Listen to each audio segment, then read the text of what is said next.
for today's movie review, I'll be reviewing the 2007 indie horror movie Murder Party, directed by Jeremy Saulnier, if I'm pronouncing his last name correctly, in his directorial debut, who since then has gone on to direct movies ranging from Blue Ruin and the A24 horror movie Green Room, both which were highly praised by movie critics. But I'm getting ahead of myself here. As far as the production of the movie is concerned, the movie in question was essentially a zero-budget movie in that sense, where the filmmaker, along with some of his other filmmaker colleagues, known as the Lab of Madness, decided to produce the movie when they couldn't find producers to invest in the project, meaning that they had to perform multiple roles as both cast and crew and pay out of pocket in order to make this movie. And the movie would win the award for Best Feature at the 2007 Slam Dance Film Festival, and since then, the movie would go into obscurity. Until 2014, when the Nostalgia Critic would upload his Top 11 New Halloween Classics video, having Murder Party come in at number 6, which is the first time I ever even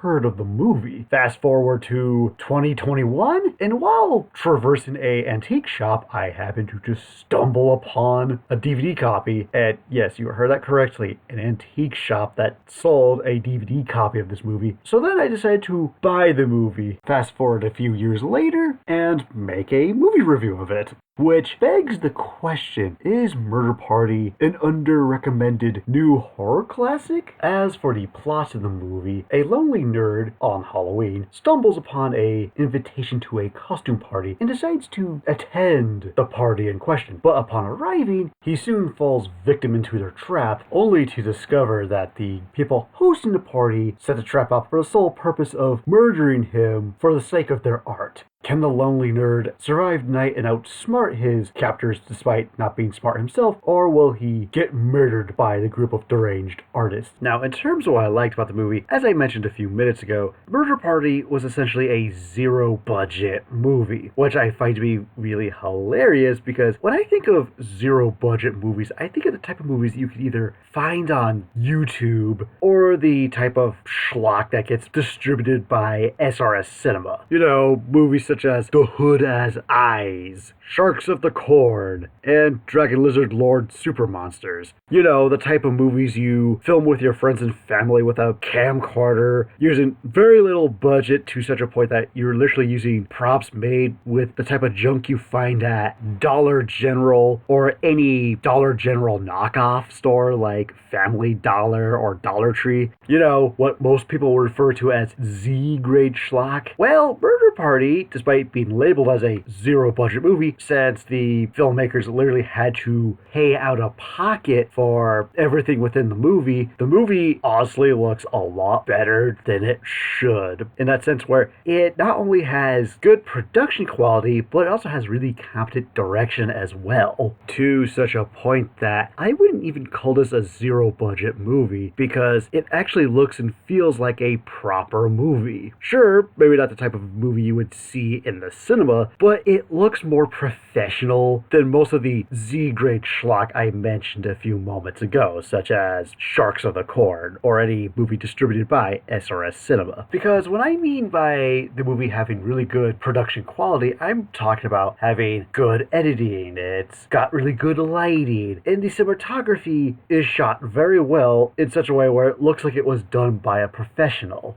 And because the film crew were literally paying out of pocket to make this movie, they knew how to work with their budget and use it to their advantage to make this movie look as good as possible. Another aspect of the movie I liked is the part near the beginning before our main character even leaves to attend the murder party. Because earlier in the movie, we see him arrive home to find one of his pumpkins smashed. And once he goes inside to make the decision of attending the murder party, he gathers the remains of that smashed pumpkin and decides to make some pumpkin bread out of it. This scene has one of two purposes. The first purpose is to establish the kind of character Chris is, in that sense where he makes the best of a bad situation, which leads into the second part of him baking this pumpkin bread. It also serves as foreshadowing during the movie's climax when he gets confronted by one of the remaining artists, in which we actually see him take the opportunity to fight back against the person trying to kill him in a way that worked to the movie's advantage. Another aspect of the movie I liked is how there's a recurring motif that all of the people who die in this movie are art students, because for a good majority of the movie, the main character is taken hostage by a group of really deranged art majors who want to kill him in order to impress a character that shows up later in the movie. And during the last third of the movie, when you have all of these deranged artists confronting each other to a point where it leads to them killing each other, with one of them surviving with the intention of killing our main character, this leads into their final confrontation, which takes place at a art exhibit, and they end up in this room where it's filled with a bunch of these art majors who are a part of the art exhibit, which leads to the surviving deranged artist to go on a killing spree, which leads into the final confrontation between him and our main character, which results in his death. And I do like the scene that occurs after that, because sometime after main character leaves the room filled with dead bodies, this group of people show up, entering that room filled with the dead art students, and everybody thinks it's a part of the art exhibit, not knowing any better. And I think that particular moment in the movie might have had some purpose behind it, in that sense where maybe the director was saying, because we consume so much media that showcases a lot of violence, no matter if it's the news or watching violent content such as horror movies, that we've become so desensitized to it that when we do see some really violent imagery, we're no longer sensitive to it. Now, whether or not the director had that kind of commentary within the movie, I have no idea. In terms of an aspect of the movie I have mixed feelings on is the idea of the premise. Because on pen and paper, this sounds like an adult-oriented Home Alone, but instead of being set on Christmas, it's set on Halloween. But with the added bonus that the main character isn't exactly the smartest person around, trying to outwit a bunch of deranged people, it actually sounds like a really fun and scary idea on pen and paper. But the way the movie goes about it, well, when the movie first starts, it's not too bad. But when a certain character shows up, which I'll talk about later, I think the movie goes severely downhill and takes a while for the movie to get back on track. It's just one of those things where I think with a few more script rewrites, this could have been a really fun movie. Now, in terms of what I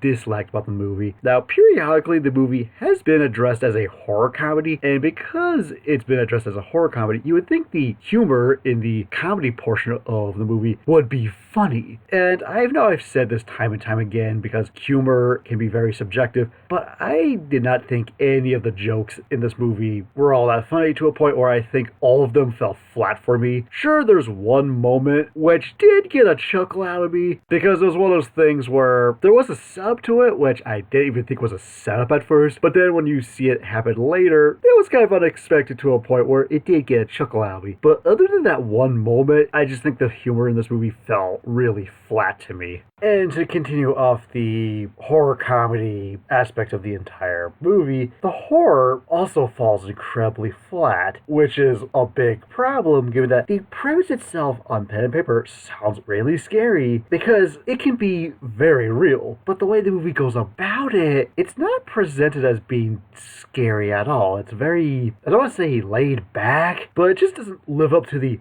horror aspect of the movie itself, given that the main character is literally tied up to a chair, told he's gonna get murdered at some point during the night, as a bunch of deranged people just kind of sit there waiting for the right moment. Sure, during the last 15 or 20 minutes in the movie, there are plenty of moments where one of the deranged artists literally goes on a killing spree, and we have a lot of good kills and gore effects as he's chasing our main character throughout the remainder of the movie. That stuff I had a lot of fun with, but I do wish the movie had that kind of energy from the end of Act 1 up until the very end of the movie. Another problem that I have with the movie is the inconsistent pacing, because from the time the movie starts up until the main character gets roped up to a chair, I thought the movie was moving at a very steady pace, in that sense where it wasn't moving too fast nor too slow. It moved at just the right speed. But once the character of Alexander shows up, I swear the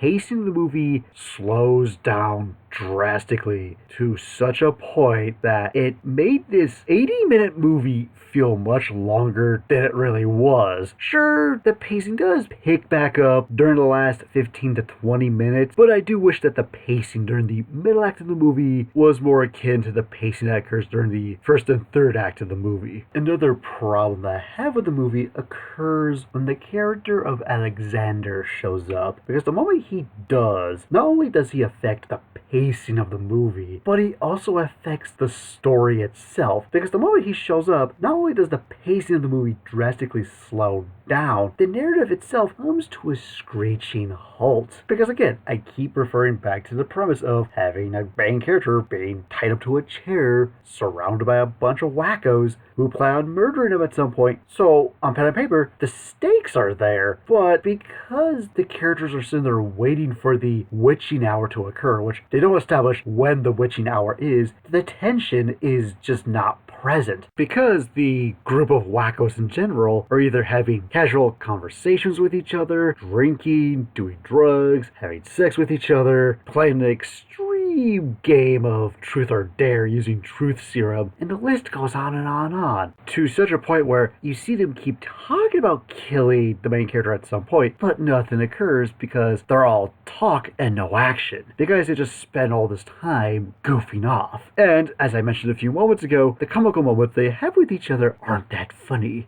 And perhaps one of the most confusing moments occurs during the last third, because during the middle act of the movie, as this group of people are just hanging out with each other, we slowly start to see them getting on each other's nerves to a point where during the first half of the last third, they start to kill each other off, which leads to one of the most confusing character arcs ever, because one of these people who really wanted to murder the main character because that was the whole purpose of the party suddenly gets a change of heart out of nowhere and attempts to free the main character before getting killed. And I sat there wondering, where did this character transformation come from? It just occurs and it's never brought up, nor are there any hints or clues to this particular character's change of heart. It just happens out of the blue.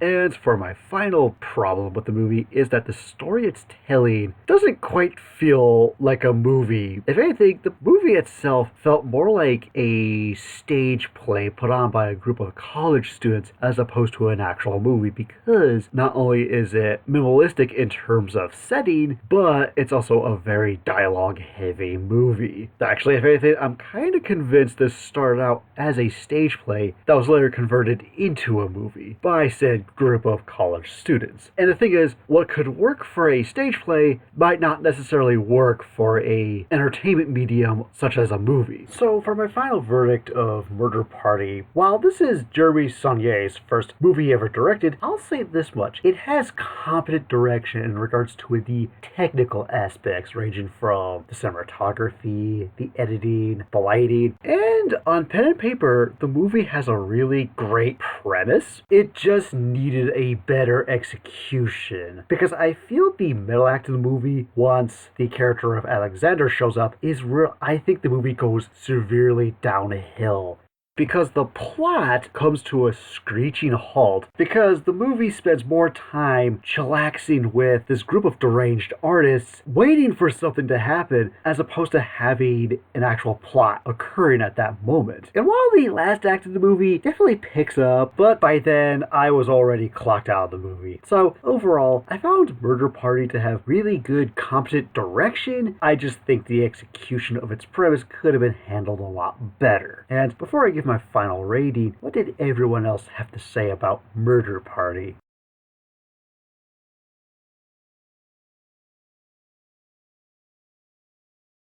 So it looks like the movie got mixed reception. And so for my final rating of Murder Party, I give it a 2 out of 5. So what's a horror movie you saw that actually has a good setup, but you thought the execution could have been a lot better? And see you later.